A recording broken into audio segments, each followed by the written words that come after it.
Bogus विवाह करून आर्थिक फसवणूक केल्याप्रकरणी सोयगावमध्ये 7 जणांविरोधात गुन्हा दाखल करण्यात आलाय। लग्न रखडलेल्या मुलांचे सोयगाव तालुक्यामध्ये बोगस लग्न लावून आर्थिक फसवणूक होत असल्याचा प्रकार सुरू असतानाच तसेच बोगस लग्न लावून देणाऱ्या 7 जणांविरुद्ध फरदापूर पोलीस ठाण्यामध्ये गुन्हा दाखल करण्यात आलाय।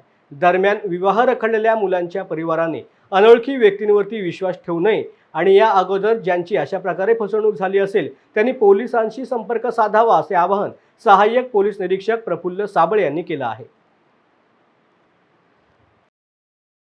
फरदापूर पोलीस ठाणे हद्दीमध्ये पळसखेडा येथे बोगस लग्न लावणारी टोळी आली असून त्यांनी पळसखेडा येथील 2 युवकांची बोगस लग्न लावून फसवणूक केली आहे अशी तक्रार दिनांक 19/4/2024 रोजी प्राप्त झाली होती।